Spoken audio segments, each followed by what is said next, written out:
Bismillahirrahmanirrahim. Welcome to Home of Biology. Naya topic de water the class 9 biology da chapter number 8 ته نaya topic چې دی هغه ډیر زیات آسان دی. تاسو چې دی مخکې به ویلې همي او دا روزمره ژوند کې چې دی نو واټر چې دی هغه موږ استعمالو د مختلف مقاصد لپاره. خو تاسو په بوک کې په چپټر نمبر 8 په کلاس 9 بایولوژي کې دا ټاپک چې دی دا سم ورکړل نه په کومه طریقه چې دی په هغې ته زویمه. نو اول خبره د واټر باره کې دا ده چې most abundant substance about 70% of water is present in our body. یاد ساتي زمونږ چې کوم جسم دی نو په دې کې د ټول نه زیات سیس چې کوم دی واټر. یوازې موږ د خپل جسم خبره نه کوو. که تاسو دنیا ته وګورئ نو په دنیا کې 80% چې دي هغه اوبه دي. که هر زنده سر دی هغه د اوبو نه بغیر چې دی نشي پاتې کېدی. 2 ورځې 3 ورځې 9 ورځې چې کله زنده سر اوبه ونه څښي نو هغه چې دی ژوندی نشي پاتې کېدی، ځکه چې زموږ په جسم کې ټول کارونه چې دي هغه د اوبو د لاسه دي. که زموږ په جسم کې وینه ده نو هغه د اوبو د لاسه ده. نو په خپل روزمره ژوند کې تاسو سوچ وکړئ چې اوبه زموږ په کم سیس کې په کار راځي، نو اوبه زموږ لپاره چې دی څنګه ضروري ده. خو په دې ټاپک کې به موږ دا وایو چې موږ دا چپټر چې دی د نیوټریشن باره کې دی، د غذایت په باره کې دی. نو په غذایت کې واټر چې دی زموږ څنګه په کار راځي. نو فنکشن اف واټر د اوبو کار څه دی. واټر هیلپس ان میټابولیزم اف باډي. واټر چې دی د میټابولیزم کې مدد ورکوي د جسم. میټابولیزم موږ دې ته وایو چې موږ کم سیزونه وخورو نو هغه سیلونو ته لاړ شي، په سیلونو کې میلاویږي، هغه انرژي ورکوي. خو چې کله دغه سیزونه چې دی سیلز ته یعنې خلیو ته دننه لاړ شي او دا میلاویږي نو د هغې میلاوېدو دپاره اوبه ضروري دي. پکار دا ده چې دغه سیزونه په سیل کې دننه په اوبو کې میلاو شي او هغه حل شي، نو هغه بیا وروسته انرژي ورکوي. نو داسې ریاکشن چې هغه انرژي ورکوي نو هغه ریاکشن ته موږ میټابولیزم وایو.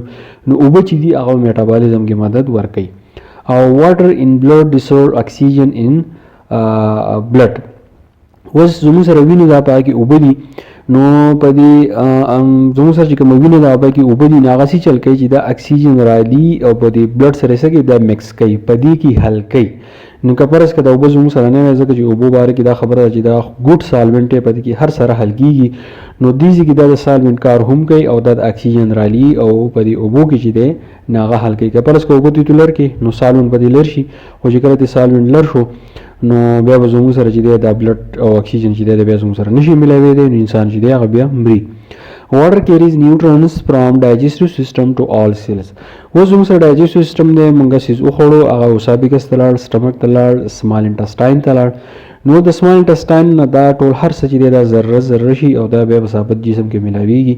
نو ثابت جسم ګوټ ته چې رسي نو دا به د چا په ذریعه باندې رسي، نو دا به د واټر په ذریعه باندې رسي. که فرض کړو زموږ سره واټر دی، د وینې چې دا د وینې چلن به زموږ په بدن کې وي، خو چې که فرض که واټر نشته نو د وینې چلن به نه.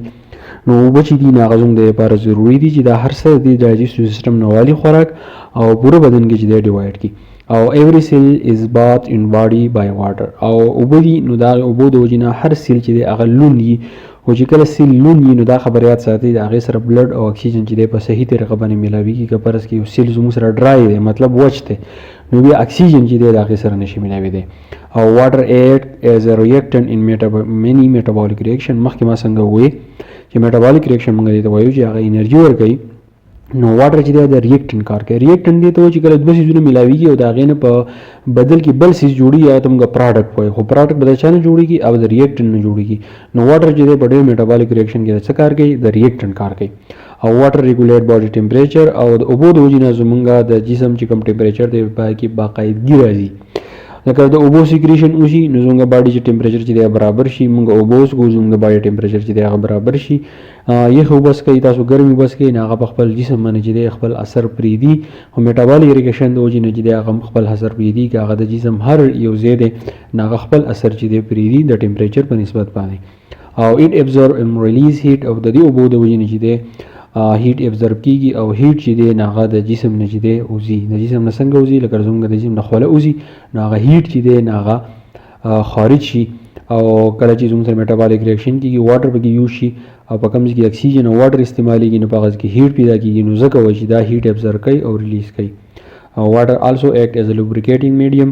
او واټر چې دی زموږ ثابت جسم څونه ارګن چې دي نو هغه لوبریکیټ کوي، هغه غواړي. نو د هغې د وجې نه بلډ چې دی بیا په صحیح طریقه باندې راځي او هغه ارګن ته ننوځي. اټ آلسو ریموو ټاکسیک میټیریل. او د دې د وجې نه زهریله څیزونه، داسې زهریله نه چې موږ مړه کړي، خو زموږ په جسم کې داسې څیزونه چې هغې زموږ جسم ته ضرورت نه نه هغه زموږ د جسم نه وباسي، نه د چا د وجې لکه یورین په شکل باندې د خولو په شکل باندې زموږ د جسم نه د فضول څیزونه چې دی لر کوي او موږ چې دی بچ کوي. نو دا واټر د کلاس 9 بایولوژي وه. زه امید کوم په دې به تاسو پوه شوي. انشاءالله به دې اوس ورپسې لیکچر چې دی هغه به ډېر زر اپلوډ کړم. خپل ویډیو منه ضرور راکړئ. تھینک یو ډېر مننه.